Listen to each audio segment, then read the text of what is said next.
Have you ever felt the quiet ache of holding on to something, maybe a role, a relationship, or a dream, that just doesn't fit you anymore? It's a feeling that sneaks in gently, like the slow falling of autumn leaves. You watch as life shifts around you, friends move away, children grow up and carve their own paths, your career changes, or maybe even ends. And there you are, clutching pieces of your past as if letting go might mean losing yourself. For many of us in our 60s and beyond, this isn't just a metaphor. It's a lived experience.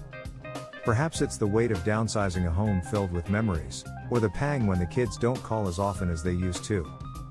Maybe it's the quiet hours where you wonder, who am I now? Or what's next? I want you to know you're not alone in this. Letting go can feel like grief, grieving the life you had, the identity you've known, the plans you made. And yet, it's also an opening. A subtle invitation to step into a new version of yourself, one that isn't bound by old expectations or fears. Letting go is not about losing, it's about gaining freedom. There's a deep psychology to this process, a tender dance between holding on and releasing. And in today's video, we'll explore why letting go in your 60s and beyond is one of the most powerful, authentic acts you can do for yourself. It's about embracing change with compassion, rediscovering your true self, and opening the door to a new chapter filled with purpose and peace. So if you've ever felt the bittersweet tug of transition, or the quiet struggle of moving forward, stay with me. This conversation is for you. When we talk about letting go, it helps to look through the eyes of some wise thinkers who understood life's deeper rhythms, especially as we age. Carl Jung, the famous psychologist, saw the second half of life as a journey inward, a time to shed old layers and discover our authentic selves.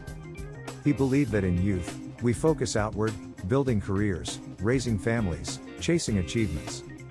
But as we grow older, the true work begins, turning inward to face who we really are beneath the roles and masks.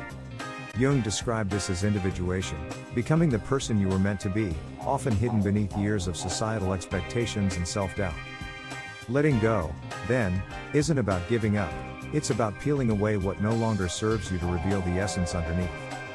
Similarly, Viktor Frankl, a Holocaust survivor and psychiatrist, reminded us that life's meaning isn't something we find by holding tightly to the past or material things. Instead, meaning comes from how we respond to life's changes and losses. For Frankl, freedom wasn't about control over circumstances, but freedom to choose our attitude toward them. Another gentle guide, Ram Dass, taught that life is like a river, constantly flowing, never fixed. Trying to hold on to the past, or resist change, is like trying to hold water in your hands. It slips through, no matter how tightly you grip. But learning to float with the current, trusting where it takes you, can bring unexpected joy and peace. These thinkers show us that aging and letting go are not signs of decline. They're invitations to a deeper kind of freedom, where we become more ourselves by releasing what holds us back. So, as we face the transitions of our later years, these ideas offer a soft landing, a way to see change not as loss, but as transformation. Maybe you've noticed the house feels quieter these days.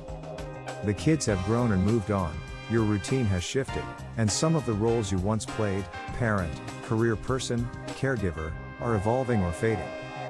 It's a kind of empty space that can feel unsettling, even lonely.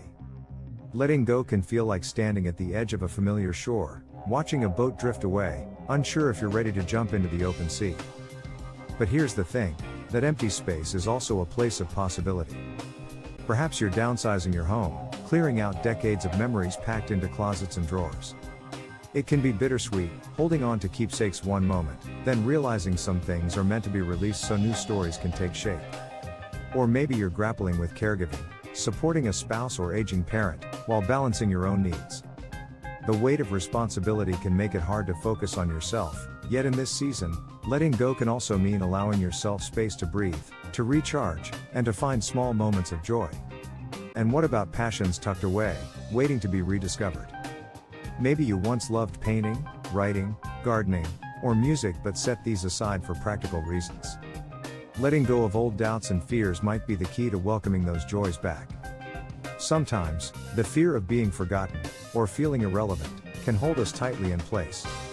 But embracing the wisdom of letting go means shifting from what do I have to prove, to who do I want to become? In daily life, this could mean saying no more often, to obligations that drain you, and yes to invitations that nourish your spirit. It might be as simple as carving out quiet time with a journal, or walking in nature to listen to your own heart. Remember, the process of letting go is personal and gradual.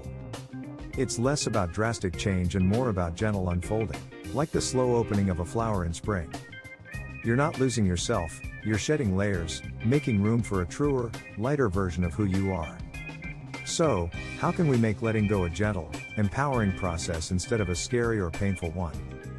Here are some practical ways to embrace this shift in your 60s and beyond. First, give yourself permission to feel all of it. Whether it's sadness, relief, joy, or fear, your emotions are natural companions on this journey. Sometimes, just acknowledging those feelings can lighten their weight. Next, try creating a simple daily ritual that centers you. It could be 5 minutes of mindful breathing, writing down 3 things you're grateful for, or taking a short walk outside. These moments are like little anchors, keeping you grounded amid change. Another powerful tool is journaling with intention. Ask yourself gentle questions like, what am I ready to release? Or what do I want more of in this season of life? Writing down your thoughts can bring clarity and peace. Also, practice saying no without guilt. Letting go often means setting boundaries, declining activities or relationships that drain your energy, and saying yes to what truly feeds your soul. Consider rediscovering or starting a passion project, no matter how small. Maybe it's painting, cooking, volunteering, or learning something new. These joys remind us that life keeps unfolding in meaningful ways, even as we change. And finally, don't hesitate to reach out for connection. Share your thoughts and feelings with trusted friends or join groups that nurture your interests and values. Letting go doesn't mean going it alone, it's about creating space for authentic connection.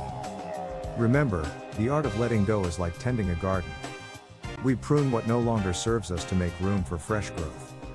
It's a process, not a race, and it's always okay to move at your own pace. As we come to the close of this conversation, I want to remind you that letting go in your 60s and beyond isn't about loss alone. It's about making room for your truest self to emerge, for peace to settle in, and for joy to find new ways to bloom. Aging is not a decline, but a deepening. It's a return to authenticity, a chance to live more fully and freely than ever before. Like the turning of the seasons, it brings beauty and transformation. If you're feeling uncertain about what lies ahead, that's perfectly okay. Be gentle with yourself. Trust that each step you take, even the small ones, are part of a larger journey toward wisdom and wholeness. Here at Golden Shield, we believe that every person over 50 has the power to embrace this next chapter with courage and kindness, toward themselves and others. If this video spoke to you, please consider subscribing for more stories, guidance, and gentle inspiration. We're here to walk alongside you, sharing hope and strength as you navigate life's unfolding. Thank you for being here today, and remember, your journey is unique, your worth is immeasurable, and the best is still to come.